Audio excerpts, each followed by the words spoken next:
하나님이 오늘 우리에게 주신 말씀은 마태복음 7장 13절에서 14절까지 말씀입니다.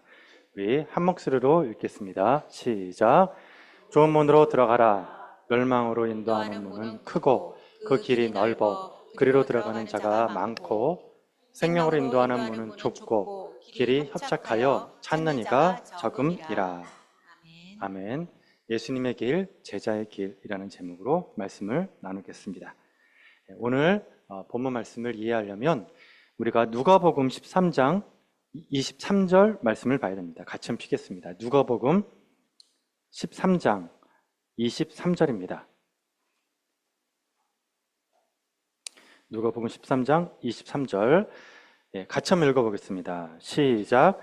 어떤 사람이 여짜오되 주여 구원을 받을 자가 적으니이까 그들에게 이르시되. 자, 오늘 본문 말씀 보니까 좁은 문으로 들어가라 그랬죠? 이 말씀의 배경이 되는 게 제자의 질문이었다. 그러니까 구원받는 사람이 주님 적겠죠? 많지 않겠죠? 그렇게 물어보는 거예요.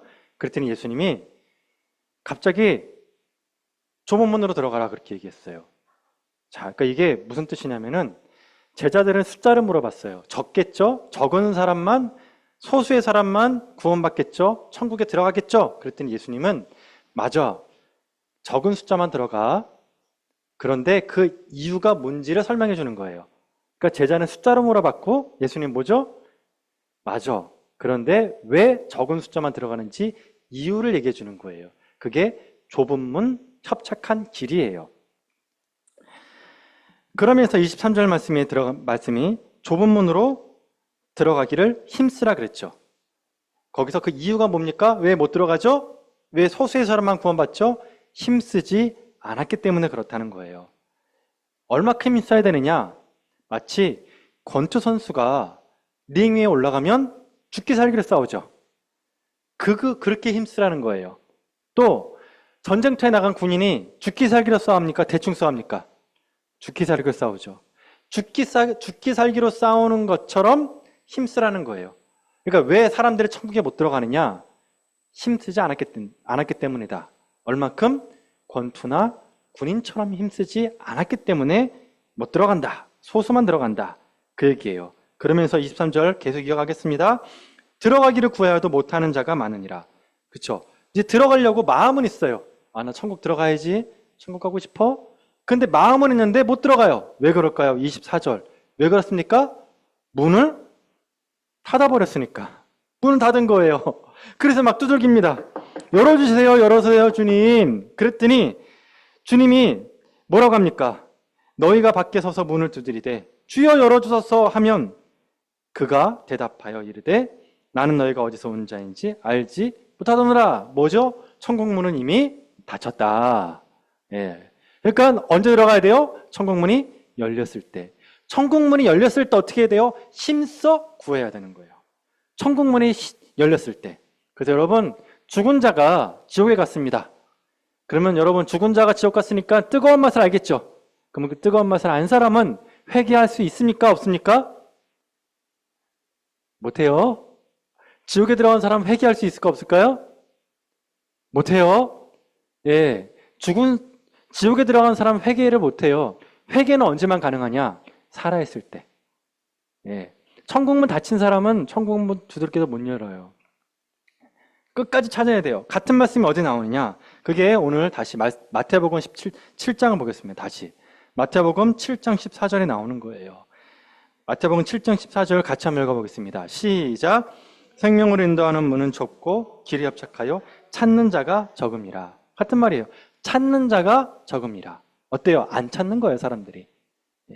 힘써 찾지를 않아요. 죽기 살기로 천국을 찾지 않는다라는 겁니다. 이거를 다른 말로 하면, 쉬운 말로 하면 진심이 없다 그 얘기예요. 진심이 없어요, 진심이. 자, 그럼 제가 예를 한번 들어볼게요. 여러분, 천국 가길 원하십니까?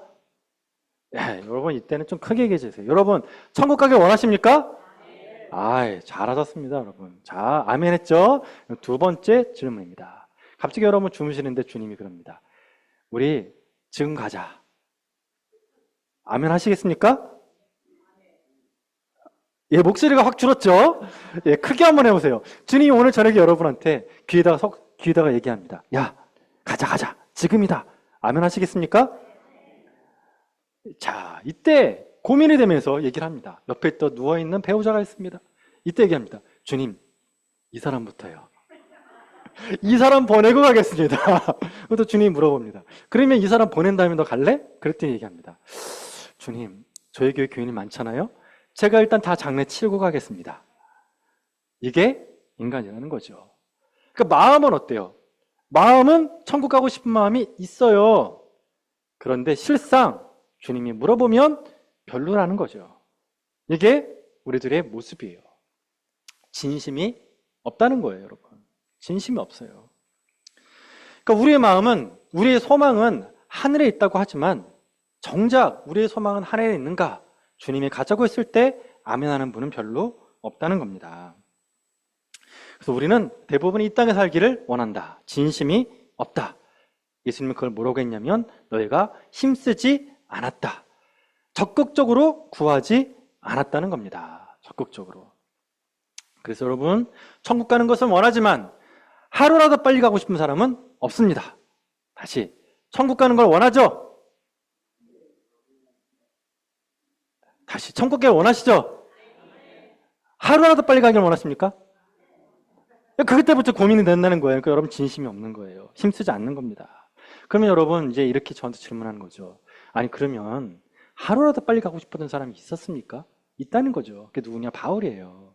바울은 계속 제가 반복적으로 얘기했잖아요. 바울은 내가 천국 가는 게 원이다. 나 주님 빨리 보고 싶다고 해요. 주님은 빨리 보고 싶은데 그런데 내가 살아야겠다.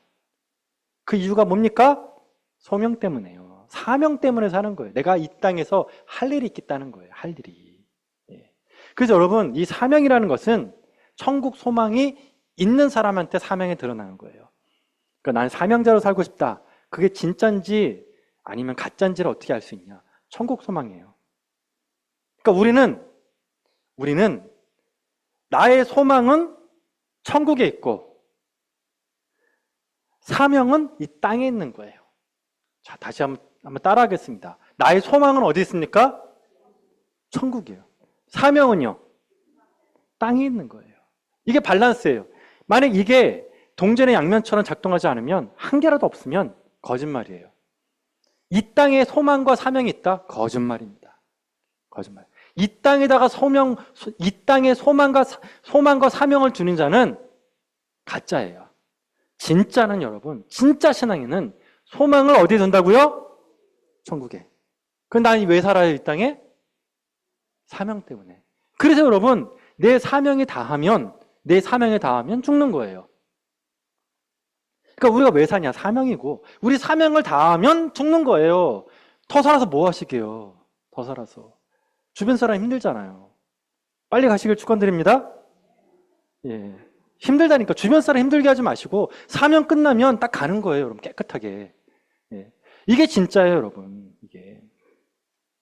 그래서 소망이 중요한 거예요. 천국에 소망을 준 사람은 사명자로 살 수 있고 그 사명자를 다른 말로 하면 순례자라고 불러요. 뭐라고 여러분? 그래서 사명자는 순례자예요. 나는 순례자. 찬양했잖아요. 우리의 삶은 이 땅에서 순례자의 삶이다. 소풍이에요, 소풍. 소풍인 겁니다. 그래서 여러분 이 땅에 소망을 준 사람은 절대 사명자, 순례자로 살 수가 없다. 그래서 좁은 문으로 예수님이 들어가라. 이 말은 천국에 소망을 두라는 뜻입니다.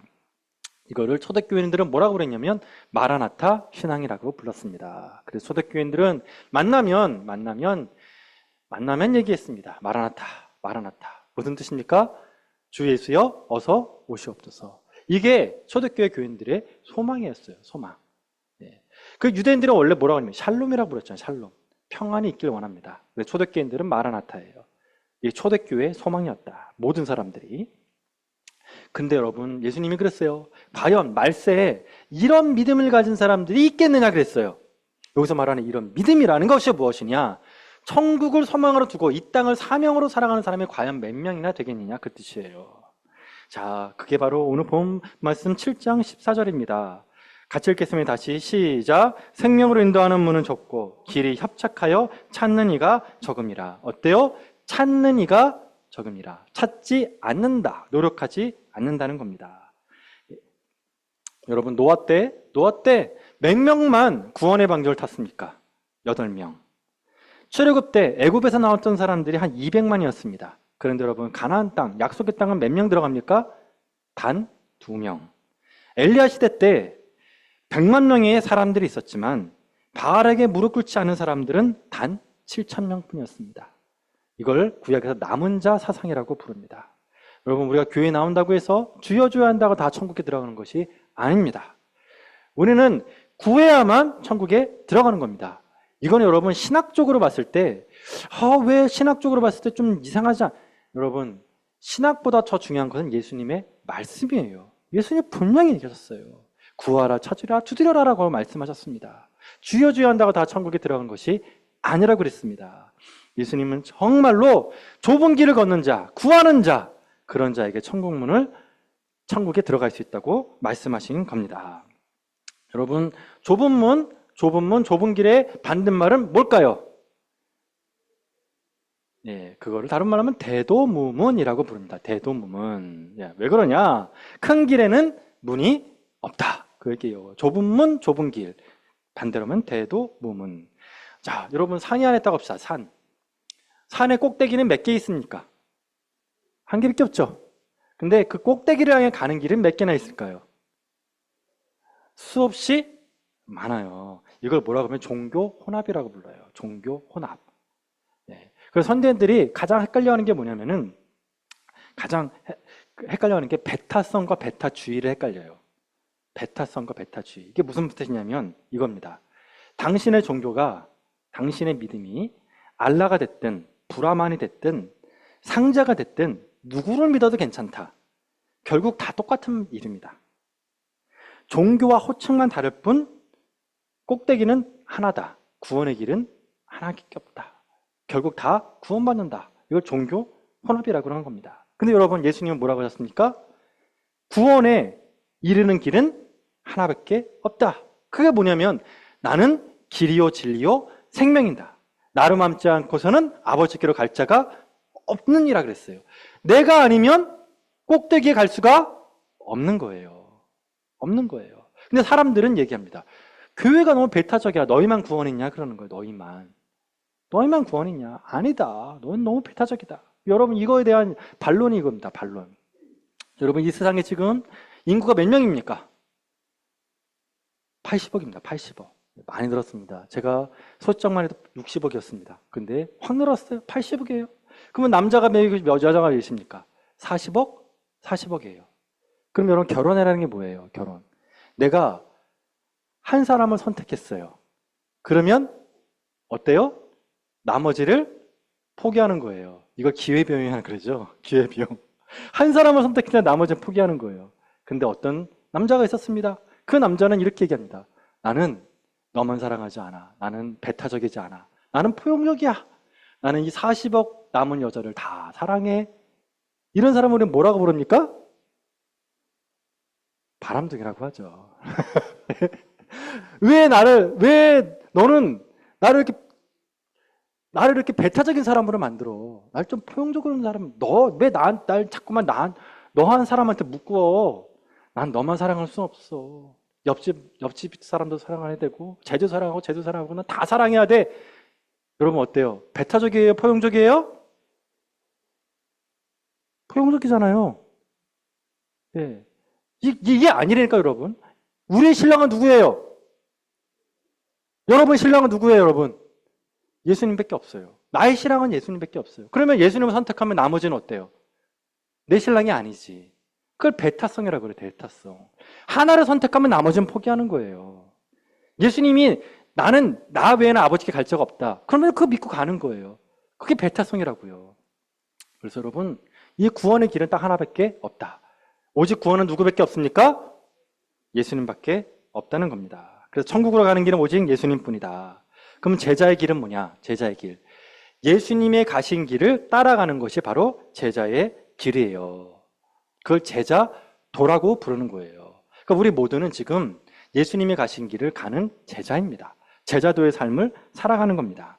근데 여러분, 예수님이 이 길을 가는 게 쉽지 않다 그러셨어요. 왜 쉽지 않다 그랬습니까? 오늘 본문 말씀에 길이 좁고, 아니 문이 좁고 길이 협착하다 그랬어요. 다시 문이 좁고 길이 협착하다. 자, 먼저 문이 좁다 그랬죠. 오직 예수라고 얘기해. 알겠죠? 포용적인 게 아니에요. 대도문문이 아니라니까요. 문은 하나밖에 없어요. 어떤 문? 예수님 문. 하나밖에 없어요. 하나밖에 예수님 문이에요. 그러니까 그러기 때문에 많은 사람 찾는 사람이 별로 없는 거예요. 모든 사람 다 가는 게 아니라고요. 그 다음 또 뭐라 그래요? 길은 어때요? 협착하다. 이게 무슨 뜻이냐면 좁아서 붙어버린 거예요. 그래서 우리가 뭐라고 합니까? 디스크 협착. 예? 기도 협착이라 그러죠? 기도가 이렇게 되는 기도가 딱 붙어버린 거예요. 디스크가 딱 붙어버린 거예요. 디스크 협착이. 그렇죠? 협착. 너무 길이 있는데 대두문문이 아니라 너무 그 길이 좁아가지고 어떻게 해요? 좁아가지고 나중에는 붙어버릴 정도로 좁다. 예. 지금 그 얘기하는 거예요, 주님이. 자, 이 길이 협착하다는 거를 잘 소설로 우화적으로 잘 보여주는 책이 있습니다. 그게 뭐냐면은 천로역정입니다. 천로역정. 천로역정에 보면은 길이 제가 가는 길이 쉽지 않다는 것을 보여주고 있습니다. 이 천로역정에서 어느 날 주인공이 성경책을 읽습니다. 성경책을 읽는데 이 성경책을 읽으면 두 가지 현상이 있습니다. 여러분이 이거는 모든 사람들이 겪는 거예요. 말씀대로 이 말씀이 있으니까 우리 마음에 뭐가 있습니까? 말씀대로 살아야겠다는 생각이 들죠. 그럼 내가 말씀대로 사라집니까? 안 사라집니까? 그러면 내가 어떤 마음이 생겨요? 죄책감. 아휴, 난 죄인 덩어리네. 주님 뜻대로 살고 있는데 나는 왜 이렇게 주님 뜻대로 못 사나? 아휴, 나는 죄인이야. 정말 큰 죄인이야. 나 같은 죄인 하는 게 뭐요? 짐이 생기는 거예요, 짐이. 그래서 성경책을 읽을수록 뭐가 생기냐면 죄책감이 커져요. 이 천로역정의 주인공이 그랬어요. 말씀대로 살고 싶은데 못 사는 거예요. 그래서 짐이 막 생기는데 사람들은 몰라요. 가족들은 이 주인공이 내가 지금 무거운 짐이 있다 그랬을 때 못 봐요. 왜? 그 눈에 안 보이거든요. 그래서 이 주인공이 소망이 생깁니다. 내가 이 짐을 벗겠다. 두 번째는 내가 이 세상이 전부가 아닌데 성경에 보니까 이 세상이 전부가 아니래. 그럼 내가 천국이 있다고 하니까 천국을 향해 가야겠다. 그래서 짐을 벗기 위해 천국을 향해 여행을 시작합니다. 그게 바로 철로 역정이에요. 그런데 이 철로 역정 가는 이 집을 떠나 딱 갈 때 거기에 전도자를 만납니다. 이 전도자가 두 가지를 얘기해줘요. 뭐라고 하냐면, 자, 저기 보이십니까? 불빛이 보이죠? 저기가 바로 시온성입니다. 천국입니다. 두 가지를 기억하세요. 절대 딴 길 가면 안 돼요. 저 불빛을 향해만 가야 돼요. 두 번째, 좁은 길로만 가세요. 그래서 빛을 향해 가라, 좁은 길로만 가라 그랬습니다. 이게 여러분 우리가 이 불빛을 향해 가라, 이게 어떤 말씀하고 똑같으냐면 마태복음 6장 33절하고 똑같아요. 여러분 마태복음 6장 33절이 무슨 말씀이죠? 너희는 먼저 그의 나라와 그의 의를 구하라. 그리하면 이 모든 것을 너에게 더하시라. 그러니까 여러분 이게 뭐냐면 나침판이에요. 인생의 나침판이에요. 그러니까 여러분이 살다가 여러분의 제자의 삶, 사명자의 삶을 사는데 헷갈려. 내가 어디로 갈지 모르겠어요. 그럼 뭘 보면 돼요? 마태복음 6장 33절. 내가 이것이 내가 하나님의 나라와 그분의 나라와 의를 구하는 건가? 고민하면 나침판이 알려주세요. 그 말씀이. 그 다음 또 두 번째가 뭐냐면 오늘 마태복음 7장 13절이에요. 뭐죠? 어떤 길로 가라고요? 좁은 문, 좁은 길로 가는 거예요. 좁은 문, 좁은 길. 예. 자, 이렇게 여행을 갑니다. 그런데 이 여행을 가다가 두 가지 어려움을 당합니다. 첫 번째가 어려움이 뭐냐면 이게 엄청나게 긴 이야기인데 제가 딱 두 가지만 얘기할게요. 첫 번째가 뭐냐면 아까 전도자가 그랬죠? 좁은 길만 가라고. 근데 이 좁은 길에서 이상한 사람을 만납니다. 지혜자인데 이 지혜자가 얘기합니다. 저기 여행을 하시는 것 같은데 제가 보니까 이 짐이 있네요, 등에. 이 무거운 짐을 해결해야 되지 않겠습니까? 맞다고. 근데 이거 좀 너무 무거워가지고 여행하는 게 힘들다 그랬더니. 그러면 제가 알려드릴게요. 저쪽 마을에 가면은 도덕이라는 마을이 있는데 거기에 합법이라는 사람을 만나십시오. 도덕 마을에 합법이라는 사람을 만나면 그 짐이 없어질 겁니다. 그래요. 이 주인공이 그랬죠. 좁은 길로만 가라 그랬죠. 근데 샛길로 빠져요. 이 중에 여러분 말씀에 따라가야 되는데 신앙생활 하다가 샛길로 빠진다니까요. 그게 샛길이 어디냐? 도덕마을 율법사예요. 내가 율법 앞에 가면 해결될 것처럼 가는 거예요. 근데 희한하죠? 그 주인공이 갑니다. 샛길을 향해 가요. 그런데 그 마을이 어디냐면 아주 높은 산에 있는 거예요. 그래, 저 산을 올라가면은 이 합법이라는 사람을 만나면 이 짐이 없어진다 그랬지? 한번 가야겠다! 그래서 이 주인공이 막 산을 막 기어 올라갑니다. 막 기어 올라가는데 희한해요. 올라가다가 굴러떨어지고 올라가다가 굴러떨어지고 근데 올라가는데 이 등에 있던 짐이 더 무거워지네? 더 무거워지는 거예요. 그래서 이 사람은 포기를 합니다. 아이고, 안 되겠구나. 이게 율법이에요. 여러분, 율법은요, 어떤 기능을 하냐면 죄가 무엇인지를 가르쳐 주는 거예요. 그게 율법이에요. 근데 율법이 못하는 게 있어요. 죄를 해결은 못해요. 여러분이 양심 있죠? 양심의 기능이 뭡니까? 여러분이 뭘 잘못했는지 알려줘요. 근데 그 양심이 여러분이 양심대로 살도록 만들어주나요? 그건 못해요. 그러니까 율법과 양심은 여러분이 잘못한 게 무엇인지를 알려주지만 그 양심대로 살게끔은 못한다 그 얘기예요. 이 사람이 이걸 깨달아요. 그리고 다시 좁은 길로 들어섭니다. 그렇게 좁은 길을 막 가는데 좁은 길이 어디에 연결이냐면 또 다른 언덕길이 있네요. 또 다른 언덕길. 그래서 이 사람이 이 언덕길에 나왔는데 한번 뒤었잖아. 그렇죠? 산 같은 데 올라가다가 그렇게 많이 고생을 했잖아. 그래서 이 사람이 이거 또 가야 되나? 이 언덕길 가는 게 맞나? 틀리나 했는데 좁은 길이 이 언덕길과 연결되는 거예요. 그래. 아까 좁은 길로만 갈았으니까 한번 가야겠다. 그래서 이 주인공이 좁은 길을 향해 계속 올라갑니다. 언덕길을 향해. 쭉 올라가는데 그 언덕 꼭대기에 십자가가 있는 거예요. 십자가가. 피 묻은 십자가가. 피 묻은 십자가를 딱 보자마자 놀랍게도 이 주인공의 이 짐이 사라졌어요. 떨어져 버렸어요. 그러더니 이 주인공의 짐이 둥둥둥둥둥둥둥 떼굴떼굴떼굴 구르더니 동굴 속으로 딱 들어가요. 그게 빈 무덤이에요. 어때요? 우리의 그 모든 짐, 인생의 모든 짐이, 죄짐이 어디 앞에서만 해결된다고요, 여러분? 예수님의 십자가 앞에서만 해결되는 거예요. 양심과 율법은 우리가 누구인지를 알려주지만 그것을 해결하는 분은 누구다? 십자가. 예수님의 보혈밖에 없다는 겁니다. 자, 이렇게 아까 저 샛길로 가면 안 된다 그랬죠? 근데 또 다른 길이 있습니다. 뭐냐면 우리가 예수님의 길을 따라가다 보면 반드시 넘어야 될 것들이 있어요. 반드시 넘어야 될 게. 그게 뭐냐면요. 절망의 늪이에요. 절망의 늪. 주인공이 처음에 집을 떠나서 제일 처음에 갔던 곳이 그 좁은 길을 향해 가는데 친구와 같이 갑니다.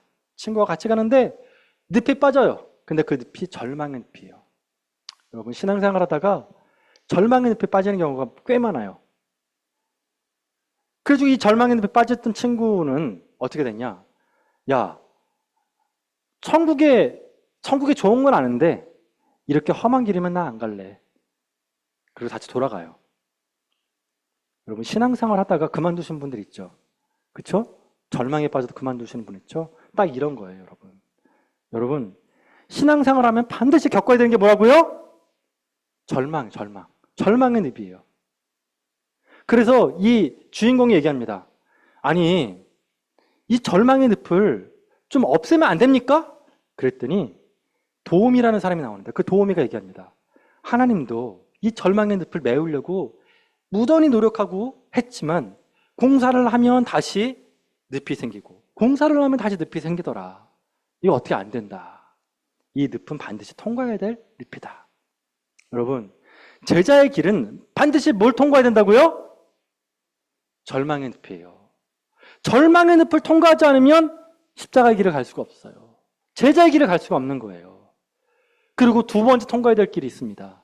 그게 뭐냐면 허영의 마을이에요. 허영의 마을. 이 허영의 마을은 어떤 마을이냐면 모든 것을 다 파는 마을입니다. 다 팔아요. 뭐도 파냐면 쾌락도 팔아요. 권력도 팔아요. 심지어 사람의 영혼까지 주고 살 수 있는 그런 마을이었습니다. 이제 주인공이 그곳에 갑니다. 딱 그곳 사는데 사람들이 막 얘기해요. 아유, 새로운 사람 오셨네요. 이거 사세요. 권력 사세요. 기쁨 사세요. 쾌락 사세요. 영혼도 팝니다. 그러면서 막 물건을 막 팝니다. 그런데 이 주인공이 특이하게 아무것도 안 사요. 그래서 사람들이 물어봅니다. 아니, 이 사람 유별날 사람이네. 왜 안 사요? 뭐 좀 사보라니까 이거 좋다니까요. 아, 제가 둘러봤는데 제가 원하는 건 여러분이 안 파시네요. 아, 아저씨는 뭘 원하십니까? 예, 저는 진리를 구합니다. 진리를 찾습니다. 근데 그 허영의 마을은 그게 없는 거야. 진리가 없는 거예요. 그래서 물건을 안 사니까 이때 그 마을 사람들이 이 주인공을 잡아가 재판관에 넘겨버립니다. 그래가지고 여러분 판결을 내리는데 사형 판결을 내려요. 근데 그 사형 판결 유죄를 내려요. 근데 그 이유가 뭐냐? 괘씸죄예요. 괘씸죄. 무슨 괘씸죄냐면 마을에서 물건을 사지 않은 죄예요. 마을 사람들은 막 서로 물건을 사겠다고 그렇게 욕심을 부리는데 이 사람은 안 사네. 무시당한 기분. 기분이 나쁜 거예요. 기분이. 가치관이 다른 거예요. 너는 우리를 무시하냐? 왜 너는 우리와 같지 않냐? 우리는 다 이렇게 사는데 왜 너는 너만 튀냐? 그래서 그 사람을 괘씸죄로 사형 판결을 내립니다. 근데 다행히 그 사람이 감옥에서 탈출을 하죠. 그렇게 주인공이 이제 마지막으로 좁은 길을 향해 쫙 걸어가는데 마지막 시험을 당합니다. 이게 뭐냐면 마지막 시험이 뭐냐? 죽음의 강이에요. 죽음의 강. 근데 이 죽음의 강은 아주 특이한 강입니다. 뭐냐면 믿음하고 반비례합니다. 강이 있는데 강의 깊이가 있잖아요. 근데 특이한 게 뭐냐면 믿음이 깊으면 강이 낮아져요. 믿음이 낮아지면 강이 깊어져요. 반비례하는 거예요. 그래서 주인공이 거기 가가지고 빠져요. 그런데 그때 주님의 손길이 와서 그 사람을 건져 내주죠. 그렇게 그 사람이 마지막 시험을 이기고 천국에 들어가게 됩니다. 그러니까 뭐냐면 이 얘기는 여러분들 우리 여기 앉아 계시는 분들 저도 포함이에요. 막상 우리는 천국에 대한 소망을 있고 천국을 믿고 그래서 찾고 구하지만 정말 숨이 오락가락할 때가 있을 겁니다. 그때 의심이 쌓여요. 의심. 정말 천국이 있을까? 정말 내가 천국을 갈 수 있는 걸까? 의심이 쌓여요. 그 마지막 시험을 이겨내야 돼요. 여러분 이기시를 축원드립니다. 그걸 넘으면 그때서야 천국이에요. 자, 여러분 어때요?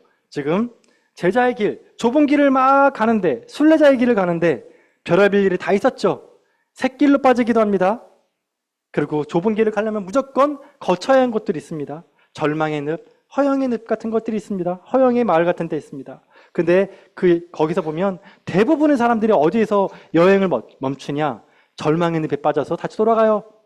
그리고 허영의 마을에 들어가면 거기서 눌러 살아요. 네. 여러분 잘 봐요. 목사님들 중에서 처음은 아주 좋아요. 신앙의 여정이 아주 좋아요. 중간도 좋습니다. 그런데 허영의 마을에서 잡혀가지고 거기에 빠져가지고 그 마을에서 평생 사는 거예요. 천국을 안 가는 거예요. 천국을 구하지 않는 거예요. 허영의 마을이 좋은 거예요. 우리에겐 필요한 것은 처음, 중간, 그리고 뭐죠? 끝까지 믿음의 경주를 하는 거예요. 그게 바로 구하라, 힘쓰라는 뜻입니다. 여러분, 우리의 삶에 여러분의 숨 거두시는 그 순간까지 믿음의 경주를 다 하시기를 축원드립니다. 예, 이제 오늘 같이 그 전에 죄송합니다. 이거 하나만 딱 놓고 하겠습니다.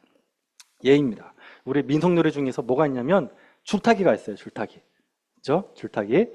예. 그럼 줄타기에서 이 사람이 딱 올라가가지고 막 줄을 타는데 부채 하나 들고 막 이렇게 얼쑤하면서 막 타잖아요. 그죠? 근데 이 사람이 막 위로 올라갔다가 앉았다가 막 떨어질 것처럼 막 이렇게 아슬아슬하게 막 타잖아요. 근데 막 몸을 막 이렇게 위로 아래로 막 이렇게 흔들어대는데 딱 한 가지 절대 흔들지 않는 게 딱 하나 있습니다. 그게 뭘까요? 그게 시선이에요, 시선. 한번 여러분 유튜브를 통해서 봐봐요. 이 줄타기 한 사람은요, 절대 옆에 안 봐요. 옆에 보면 어떻게 될까요? 떨어져요. 이 줄타기 한 사람을 반드시 뭘 봐야 되냐면 끝을 봐야 돼요. 줄 끝을.